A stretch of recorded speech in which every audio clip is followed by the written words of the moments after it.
اسلامی عقائد میں سے نا ایک بنیادی عقیدہ آخرت ہے۔ جن چیزوں پر انسان ساری زندگی اعمال کرتا ہے وہ چیزیں ہوتی ہیں جو اس کے عقیدے میں شامل ہوتی ہیں۔ عقیدہ جس طرح کا ہوتا ہے اسی طرح کا انسان عمل کرتا ہے۔ جو اس کی سوچیں ہوتی ہیں، جو افکار ہوتے ہیں، اسی طرح اپنے شب و روز گزارتا ہے۔ جن لوگوں کا عقیدہ آخرت مضبوط ہوتا ہے نا کہ ہم نے اللہ کی بارگاہ میں کھڑے ہونا ہے، ہم نے اس کی بارگاہ میں جا کے اپنے اعمال کا حساب دینا ہے، عقیدہ آخرت مضبوط ہو تو لازمی طور پر اعمال سنور جاتے ہیں۔ انسان جواب دہی کے تصور کے ساتھ اپنے معاملات زندگی کو بار بار صحیح کرنے کی کوشش کرتا ہے۔ عقیدہ آخرت اسلامی عقائد میں بنیادی فکر کا عقیدہ ہے، اساس ہے عقائد کی۔ اگر کسی شخص کا یہ خیال ہو جائے کہ میں بس یہی زندگی ہے، کھا لو پی لو موج کرو، تو ظاہر ہے وہ فنا کا نام جب رکھ لے گا زندگی کو اور وہ دوبارہ اٹھنے کا قائل ہی نہیں ہوگا تو وہ تو کسی قانون کا پابند ہی نہیں رہے گا، وہ تو کسی چیز کی پابندی نہیں کرے گا، کسی چیز سے پرہیز نہیں کرے گا، من چاہی زندگی گزارے گا۔ عقیدہ آخرت، اللہ کی بارگاہ میں کھڑا ہونے کا تصور، یہ انسان کو سوار دیتا ہے۔ یہ ایک ایسا مراقبہ ہے جو تزکیہ نفس کر دیتا ہے، انسان کا باطن سنور جاتا ہے، اخلاقیات میں تبدیلی آتی۔ پھر کوئی کیمرہ بھی نہ لگا ہو نا، کوئی بھی نہ دیکھ رہا ہو تو بندہ پھر بھی نیک ہو جاتا ہے، کیونکہ اس کا خیال ہوتا ہے میرا رب مجھے دیکھ رہا ہے، صبح قیامت میں اپنے رب کی بارگاہ میں کھڑا کیا جاؤں گا۔ تو عقیدہ آخرت کی مضبوطی، اس تصور کا مضبوط ہونا امت مسلمہ کے لیے نہایت ہی ضروری ہے۔ آپ دیکھیے قرآن مجید فرقان حمید ہماری توجہ دلاتا ہے، اور سورۃ القیامہ کے اندر اللہ کریم نے ارشاد فرمایا ایحسب الانسان، کیا آدمی اس گھمنڈ میں ہے، کیا انسان کا یہ خیال ہے ان یترک سدی، کہ اسے آزاد چھوڑ دیا جائے گا، اس سے پوچھا نہیں جائے گا؟ کیا انسان یہ سمجھتا ہے اس سے کوئی سوال؟ ایحسب الانسان، کیا انسان اس گمان میں ہے، اس گھمنڈ میں ہے ان یترک سدی، کہ اسے آزاد چھوڑ دیا جائے گا، کوئی پوچھنے والا نہیں ہوگا؟ اسے آزاد نہیں چھوڑا جائے گا، اس پر پابندیاں ہیں، اس پر کچھ قیود ہیں، اسے کچھ حدود بتائی گئی ہیں، اسے ایک دائرہ کار دیا گیا ہے، اسے بتایا گیا ہے کہ یہ حلال ہے، یہ حرام ہے، یہ تیرے لیے جائز ہے، یہ تیرے لیے جائز نہیں ہے۔ اس چیز کی حد تک تو آگے بڑھ سکتا ہے، یہاں سے اس لائن کو تو کراس نہیں کر سکتا۔ اس پر پابندیاں ہیں، ان پابندیوں کے بیچ رہ کے وہ زندگی گزارے گا۔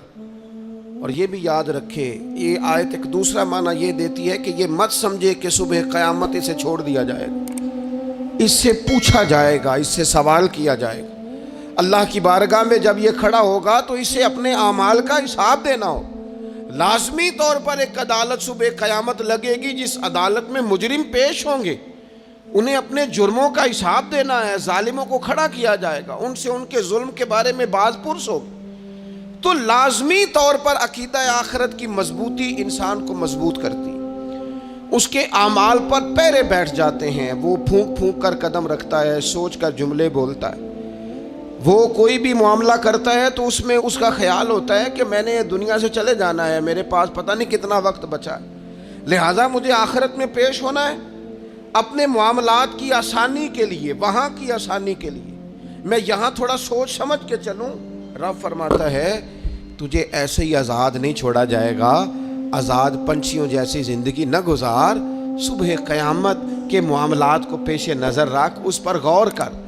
یہ تصور گھر کے باہر بھی پورا مضبوط ہونا چاہیے اور گھر کے اندر بھی پورا مضبوط ہونا چاہیے۔ انسان اپنے مالک سے ڈرے اور قیامت کے دن اس کی بارگاہ میں حاضری کا یقین رکھے، اور وہ یاد رکھے کہ یہاں جو کچھ، وہ دیکھے نا بچوں کو استاد پڑھاتا ہے، محنت کراتا ہے، اگر بچے نہیں پڑھتے تو ڈانٹتا بھی ہے، سمجھاتا بھی ہے، قائل بھی کرتا ہے، اور جب وہ آخری بات کرتا ہے تو پھر وہ پتہ کیا کہتا ہے؟ چلو ٹھیک ہے، اگر نہ پڑھو گے تو امتحان تو آنا ہی ہے نا، رزلٹ تو آنا ہے، پیپر میں بیٹھو گے نہیں آئے گا، فیل ہو جاؤ گے۔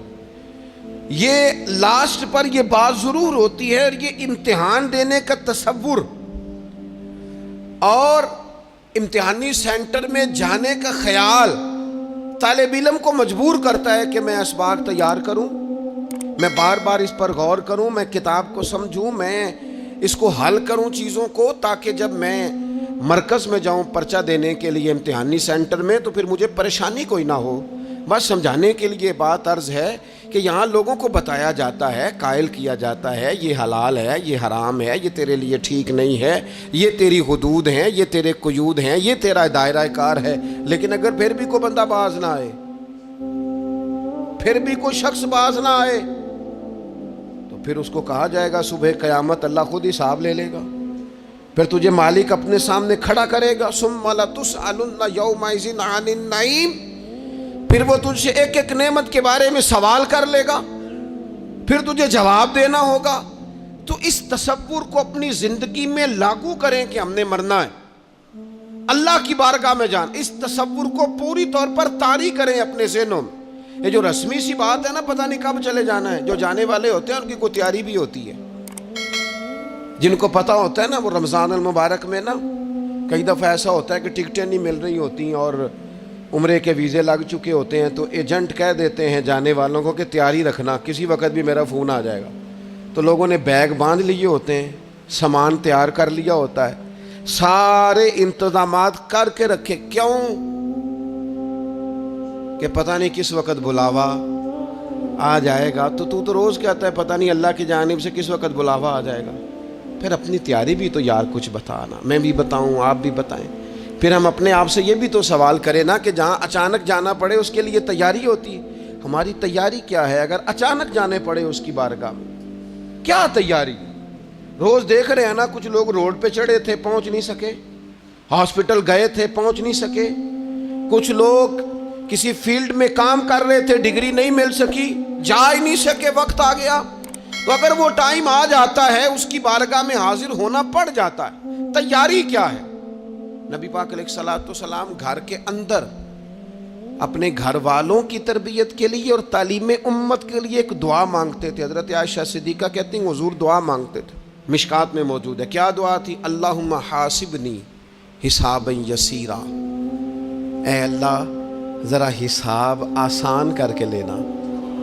یہ حضور تعلیم امت کے لیے دعا مانگتا، اللہ حساب ذرا آسان کر کے لیجیے، مالک کرم فرمانا۔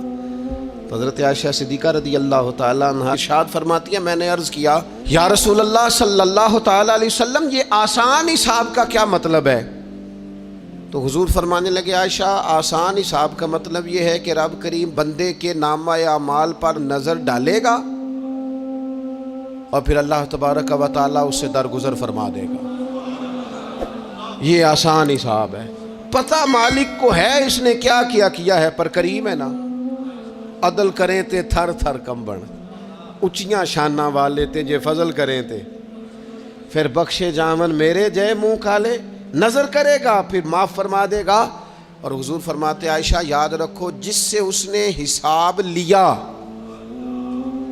وہ پھر بڑی مشکل میں آ جائے گا، اس کے لیے مشکل ہو۔ اللہم حاسبنی حسابا یسیرا، اے اللہ تو حساب ذرا آسان کر کے لینا، ذرا آسان کر کے۔ یہ تعلیم امت کے لیے کہ امت کے دل میں خیال پیدا ہو کہ حساب دینا ہے، تو نے حساب دینا ہے، تو نے اپنے مال کا حساب دینا ہے، تو نے اپنے لفظوں کا حساب دینا ہے، تو نے معاملات کا حساب دینا ہے۔ تو جس کرسی پہ بیٹھا ہے، تو کلرک ہے یا صدر ہے، تو نے اپنی اس نشست کا حساب دینا۔ تو استاد ہے یا پیر طریقت ہے، تو مؤذن ہے یا خطیب ہے، تو جو بھی ہے تو نے حساب دینا ہے۔ تجھے تیرے منصب کے بارے میں پوچھا جائے گا، تجھے تیرے عہدے کے بارے میں پوچھا جائے گا، تجھے اپنی ذمہ داریوں کے بارے میں حساب دینا، اللہ کی بارگاہ میں تمہیں جا کے بتانا ہے کہ تم نے کیا اعمال کی۔ اس تصور کو پکا کریں اپنی۔ یہ تصور کتنا کو پکا ہونا چاہیے، دنیا کیا ہے اور آخرت کیا ہے۔ ہمارے ہاں لوگوں نے بہت بڑا لمبا چوڑا دنیا کا تصور بنا لیا، کار جہاں دراز ہے، لمبا تصور، دنیا داری کے لیے لمبی منصوبہ بندی، دور دور تک میں نے یہ کرنا ہے، پھر میں نے یہ کرنا ہے، پھر اس کے بعد انشاءاللہ یہ کر دینا۔ یہ تو آپ نے 300 سال کی پلاننگ بتا دی ہے، یہ تو 300 سال کی پلاننگ بتائی۔ کیا بتائیں تجھے اے باپ، کیا کار ہائے نمایاں کر گئے، BA کیا, نوکر ہوئے, پینشن ملی, پھر مر گئے. زندگی تو اتنی سی ہے, اتنی لمبی منصوبہ بندی, اس میں آخرت کہاں ہے؟ اس میں اگر کسی مقام پر رب کی بارگاہ میں حاضر ہونا ہے تو وہ کہاں ہے؟ جو مرنے والے لوگ ہوتے ہیں ان کا تو جینا کچھ اور طرح کا ہوتا ہے, جن کو جانا ہوتا ہے ان کا رہنا تو کچھ اور طرح کا ہوتا ہے, جن کو کسی جگہ منتقل ہونا ہوتا ہے, جو عارضی مکانوں میں رہتے ہیں ان کا رہن سہن تو ذرا اور طرح کا ہوتا ہے. لیکن جو ہمارا انداز ہے, جو ہمارا رہن سہن ہے, جو ہمارا طریقہ کار ہے, وہ تو مستقل رہنے کا ہے. وہ تو لگتا ہے کہ کبھی چھوڑنے والے نہیں ہیں. اس میں تو کوئی ایسی چیز نظر نہیں آتی کہ جس میں ہم محسوس کریں کہ ہم نے چھوڑ کے جانا ہے. لیکن نبی پاک علیہ السلام نے جس دنیا کو ہم بہت بڑی دنیا سمجھتے ہیں, حضور نے اس کی مثال کیا دی. صحیح مسلم کی حدیث ہے, دیکھیں کتنا کھول کر اور کتنا آسان کر کے رسول پاک ہمیں بات سمجھاتے ہیں. دنیا کیا ہے, آخرت کیا ہے, یہ والی زندگی کیا ہے, آخرت کی زندگی کیا ہے, بالکل کھول کر واضح کر کے نبی پاک علیہ الصلوۃ والسلام فرمانے لگے دنیا اور آخرت کی مثال اس طرح ہے جس طرح دریا بہ رہا ہو اور کوئی آدمی اس میں انگلی ڈبوئے, جتنا پانی اس کی انگلی کو لگ گیا یہ دنیا ہے, اور جو باقی ٹھاٹھے مارتا دریا پیچھے ہے, سمندر پیچھے ہے, وہ سارا آخرت ہے. یہ اتنی سی دنیا ہے, یہ صحیح مسلم میں موجود ہے. اتنی سی دنیا کے لیے اتنے پاپڑ بیلنا, اتنی سی دنیا کے لیے اتنے ظلم کرنا, اتنی سی دنیا کے لیے اتنے حق ضائع کرنا, اتنی سی دنیا کے لیے اتنے لوگوں کے دل توڑنا, اتنے حقوق پہ ڈھاکہ ڈالنا, اتنا جبر کرنا, لوگوں کا مال کھانا, لوگوں کو تکلیف دینا, عزتیں اچھالنا, اتنی سی دنیا کے لیے. حضور فرمانے لگے اتنی سی ہے یہ دنیا, جتنا انگلی کو پانی لگ گیا ہے وہ جنت, جو نری جنت نہیں خدا کا فضل ہے, جو اللہ کی عطا ہے اپنے بندوں کے لیے.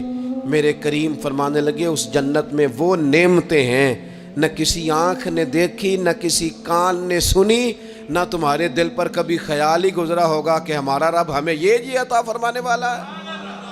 تھوڑا سا نا 24 گھنٹوں میں کچھ ٹائم اپنی آخرت کے لیے, اپنے سارے معاملات کو مرتب کرتے ہوئے کچھ زندگی کے کام اپنی آخرت کے لیے. آپ یقین کریں بچوں سے لے کر بڑوں تک, ان پڑھ سے لے کر پڑھے لکھے تک, ہم نے جس کو اپنے مزاج کے مطابق کم فہم سمجھا اس سے لے کر دانشور تک دوڑ لگ گئی دنیا جمع کرنے کی. وہ ایک سوچ حضرت سلطان باہو رحمت اللہ علیہ فرمانے لگے, ہزاروں لوگ ان کی خدمت میں آیا کرتے تھے تو کہتے ہیں رابدہ طالب کوئی نہیں ملیا, جو ملیا ہے طالب زردہ ہو. یہ تو دعا کرانے آئے ہیں کہ میرا کاروبار نہیں چلتا, یہ تو دعا کرانے آئے ہیں کہ جناب وہ میرا جو ہے وہ فلانا کیس سلجھ گیا. رابطہ طالب کوئی نہ ملے. کوئی ایسا تو آتا جو کہتا میری اس سے ملاقات کرا دے, کوئی طریقہ بتائے مالک معرفت کیسے دیتا ہے. کوئی تو ایسا آتا جو کہتا کہ آؤ نہ کچھ باتیں درد کی کریں, کچھ عشق رسول کی تم کرو, کچھ محبت مصطفیٰ کی میں کروں. کچھ ایسے آتے جو کہتے آؤ نہ کوئی ذکر چھیڑے صدیق اکبر کا, کوئی بات کریں سیدنا فاروق اعظم کی, کچھ تذکرے ہو جائیں عثمان غنی کے, تھوڑی دیر ہو نہ جائے مولا علی کا تذکرہ.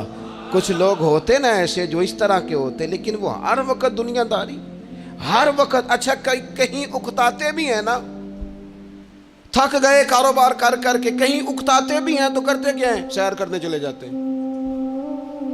میں جی بور ہو گیا ہوں کام کرتے کرتے, چلو میں اب ٹھنڈے علاقے میں چلتا ہوں.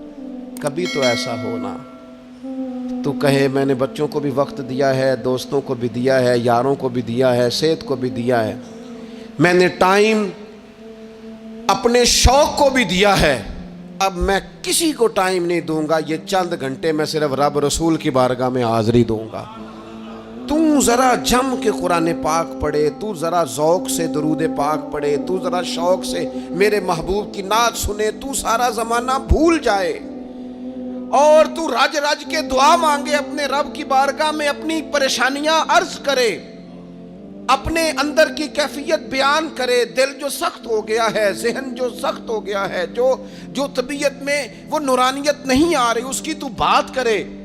تو اپنے رب کی بارگاہ میں معافی کا سوال کرے، تو اس سے قیامت کے دن درگزر کرنے کے لیے عرض کرے، کچھ تو ایسا ٹائم نکلے۔ لیکن دوستو، ہم تو بالکل الجھتے ہی جا رہے ہیں۔ وہ معاملات زندگی ہیں کہ ختم ہی نہیں ہو رہے، شوق ہیں کہ ختم ہی نہیں ہو رہے، باتیں ہیں کہ بڑھتی چلی جا رہی ہیں۔ دور گزر گیا جب لوگ کہتے تھے کہ کوئی درود پاک بتائیں جس سے سرکار راضی ہو۔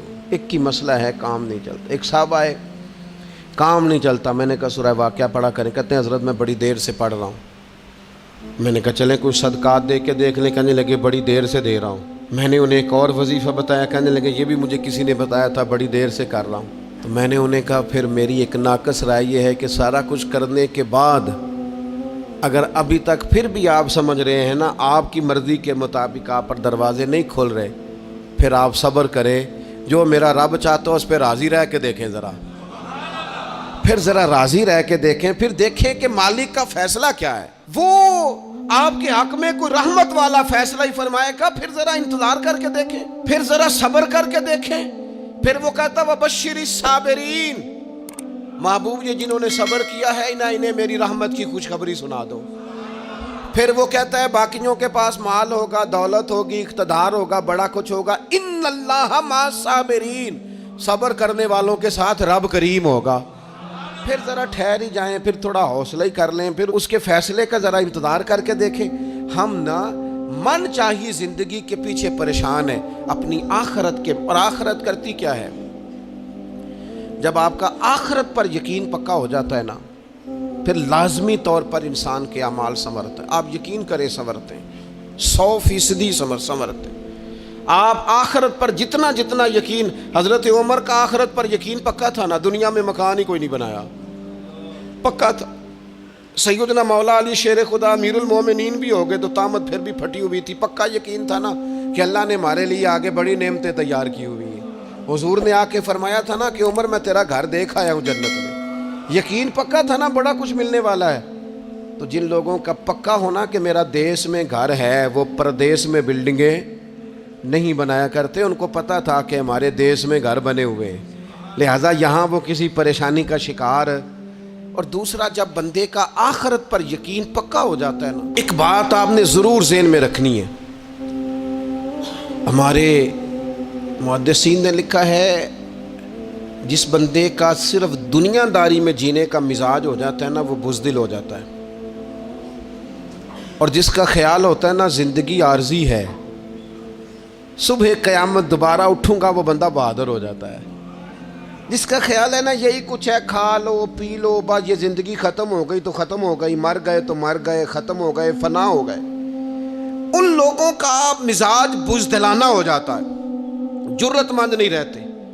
اور جن کا یہ خیال ہوتا ہے نا مرنے کے بعد بھی اٹھنا ہے، ایک نئی زندگی اللہ عطا کرے گا، وہ لوگ پھر موت سے گھبراتے نہیں، انہیں مرنے سے ڈر نہیں لگتا۔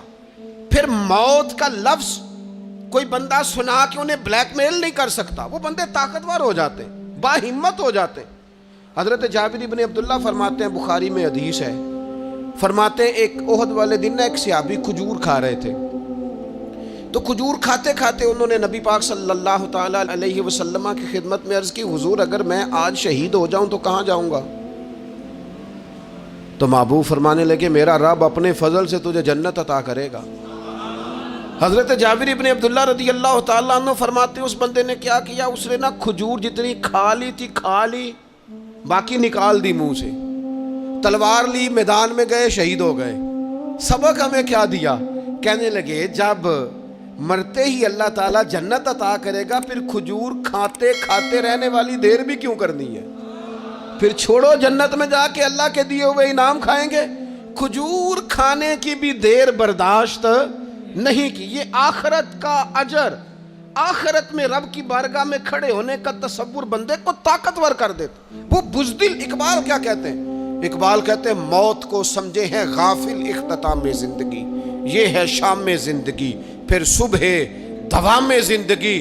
اور حضرت بلے شاہ بھی بول پڑے، وہ کہنے لگے عرش فرشتے بانگاں ملیاں مکے پہ گیا شور، بلے شاہ آسان نہیں مرنا، یہ تے مر گیا ہی کوئی ہور، یہ تو کسی اور۔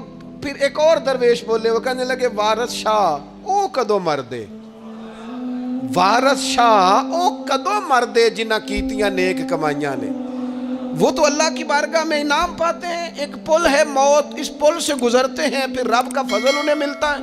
میں کئی دفعہ کہہ چکا ہوں، پھر کہتا ہوں، یہ جب بہت ٹینشن بن گئی نا، ڈپریشن بہت بڑھ گیا، کووڈ-19 کے دن تھے، کرونا کے، تو مجھے ایک سرکاری ادارے میں بلایا گیا جہاں اس عملے کو میں نے گفتگو کرنی تھی، اس عملے سے جو مریضوں کو دیکھ رہا تھا. کہنے لگے مجھے وہاں کے جو ہیڈ تھے، کہنے لگے پیر صاحب بڑا ڈپریشن بڑا ہے، لوگ ڈر رہے ہیں. وقتی طور پہ خوف بھی بڑا تھا. تو میں نے ایک صاحب سے وہاں کہا کہ اتنا خوف کس بات کا؟ کہنے لگے جی مجھے تو زیادہ ہجوم آ جائے تو میرا سانس نہیں نکلتا، تو قبر میں تو کھڑکی کوئی نہیں، تو تصور سوچ سوچ کے میں ڈرتا ہوں. تو میں نے کہا ڈاکٹر صاحب، ماں کے پیٹ میں جو رب آکسیجن دیتا ہے وہ قبر میں بھی دے گا. تو انہوں نے آپ کی طرح سبحان اللہ نہیں کی، کیونکہ وہ ڈاکٹر صاحب تھے نا. سیانے بندے کو سمجھانا بھی کافی سیانے بندے کا کام ہے، وہ زیادہ سیانے تھے. لیکن نا سوتے کو جگانا تو کام ہے، اور اگر جاگتے کو جگانا پڑ جائے تو بہت مشکل کام ہوتا ہے. وہ ڈاکٹر صاحب تھے. وہ کہنے لگے جی حضرت صاحب، وہ تو ماں سانس لیتی ہے تو وہ بچے کو جاتا ہے، وہ آکسیجن ماں کے سانس کی بنیاد پہ ملتی ہے، تو قبر میں وہ کیسے ہوگا؟ میں نے کہا چلیں ٹھیک ہے ڈاکٹر صاحب، آپ کی یہ دلیل بھی مان لیتے ہیں. وہ جو انڈے سے بچہ نکلتا ہے، وہ چاروں جانب کوئی سوراخ ہوتا ہے؟ ڈاکٹر صاحب نے قلم چھوڑ دیا، رکھ دیا. میں نے کہا چلو یہ بھی بتاؤ زندہ ہی نکلتا ہے؟ کہنے لگے بالکل. تو میں نے کہا سونا بھی نکلتا ہے؟ کہنے لگے بڑا ہی پیارا ہوتا ہے. میں نے کہا انشاءاللہ جب ہم قبروں سے نکلیں گے، مصطفیٰ کا صدقہ، یوم نحشر المتقین الی الرحمن وفدا، رب کہتا ہے تم جب نکلو گے نا قبروں سے، متقی مومن جب نکلیں گے تو رب کی بارگاہ میں مہمان بنا کر پیش کیے جائیں گے. اے رب دے پرونے ہون گے قیامت میں، وہ مہمان بنا کر پیش کیے جائیں گے اللہ کی بارگاہ، مہمان بنا کر. دوستو، قبر صرف دوزخ کا گڑھا نہیں ہے، دوزخ کا گڑھا بھی، لیکن اس کے لیے جس نے دنیا میں رہ کے صرف دنیا کٹھی کی، آخرت کے لیے جمع کچھ نہیں کیا، اور جس نے یہاں رہ کے وہاں کے لیے کوشش کی، صبح سے شام تک ڈرا کہیں میرا رب ناراض نہ ہو جائے، کہیں حضور کی بتائی ہوئی حدیں معاذ اللہ مجھ سے کراس نہ ہو جائے. جس نے محتاج زندگی گزاری، اس کی قبر گڑھا نہیں، کھڈا نہیں، بلکہ حضور فرماتے ہیں روضۃ من ریاض الجنہ، اس کی قبر تو باغ ہے، باغ. ایک منٹ کے لیے صرف سوچنا، بندہ فوت اور سیدھا اسے باغ میں چھوڑا ہے کوئی، باغ ہے قبر، باغ. اور باغ بھی معمولی نہیں، معمولی کیاری نہیں، روضۃ من ریاض الجنہ، جنت کے باغوں میں سے باغ. اور باغ اتنا سونا ہے جس میں آنکھ کھلے گی تو پہلی زیارت ہی مدینے والے رسول کی نصیب ہوگی. تو خوف آتا ہے وہاں جاتے ہوئے. پہلے بھی میں نے کہا تھا، پھر کہتا ہوں، او مرحوم آسی نے کہا تھا آج پھولے نہ سمائیں گے کفن میں آسی، او قبر کی رات ہے ان سے ملاقات کی رات. آج تو ملاقات. تو یہ جو عقیدہ آخرت ہے یہ انسان کو بزدل نہیں کرتا، بہادر کر دیتا ہے. جو لوگ عقیدہ آخرت نہیں رکھتے بزدل ہو جاتے ہیں، اور لازمی طور پر بزدل ہو جاتے ہیں. اسی طرح یہ جو عقیدہ آخرت ہے یہ صبر و تحمل پیدا کرتا ہے انسانی زندگی میں، ٹھہراؤ پیدا کرتا ہے. انسان محسوس کرتا ہے کہ کل دنیا یہ نہیں، آگے بھی اللہ بڑا کچھ عطا فرمانے والا ہے. اس کے مزاج کے اندر تحمل، بردباری، سکون رہتا ہے. یعنی نہیں بھی اگر کسی مظلوم کو انصاف مل سکا دنیا میں تو وہ پھر بھی بے صبرا نہیں ہوتا، وہ ٹھہراؤ کا شکار ہے. اسے پتہ ہے قیامت کے دن بھی ایک عدالت لگے گی، اللہ کی بارگاہ میں جانا ہے. نبی پاک علیہ الصلوۃ والسلام نے فرمایا اگر سینگوں والی بکری نے بغیر سینگوں والی بکری کو تکلیف دی ہوگی تو قیامت کے دن اسے بھی بدلہ دینا پڑے گا. تو یہ تحمل پیدا کرتا ہے، انسان کو ایک حوصلہ ہوتا ہے کہ ساری عدالتیں یہاں نہیں، قیامت میں بھی لگنی. جب انسان عقیدہ آخرت رکھتا ہے نا تو پھر اس کے لیے نا رب کے رستے میں خیرات کرنا بڑا آسان ہو جاتا ہے. پھر نہ وہ محسوس کرتا ہے کہ میں نے سارا کچھ یہاں کے لیے جمع نہیں کرنا، کچھ میں نے وہاں کے لیے بھی جمع کرنا ہے. وہ پھر اپنی آخرت کے لیے کچھ نہ ایک بینک آخرت کا بھی بنا لیتا ہے، اس میں بھی کچھ نہ کچھ جمع کراتا رہتا ہے. اسے پتہ ہوتا ہے کہ میں نے اللہ کی بارگاہ میں حاضر ہونا ہے، وہاں کی بھی کچھ نہ کچھ تیاری. نبی پاک صلی اللہ تعالیٰ علیہ وسلم نے بکرا بھیجا گھر میں ذبح کرنے کے لیے، تو سرکار تشریف لائے سر شام، تو فرمایا کیا بنا؟ عرض کی یا رسول اللہ صلی اللہ تعالیٰ علیہ وسلم سارا بانٹ دیا ہے، محلے داروں میں، رشتہ داروں میں، غریبوں میں سارا بانٹ دیا، بکرے کی ایک دستی صرف بچی ہے، آپ کے لیے رکھی ہے۔ تو حضور نے توجہ کیا دلائی، محبوب نے کس طرف رخ کیا؟ حضور فرمانے لگے اپنے اہل خانہ سے، ازواج مطہرات سے، کریم فرمانے لگے عائشہ وہ جو تم نے بانٹ دیا ہے نا وہ سارا ہی بچ گیا ہے، وہ سارا ذخیرہ ہو گیا، وہ جمع ہو گیا ہے آخرت کے لیے، وہ ہمارے پاس بچ گیا ہے۔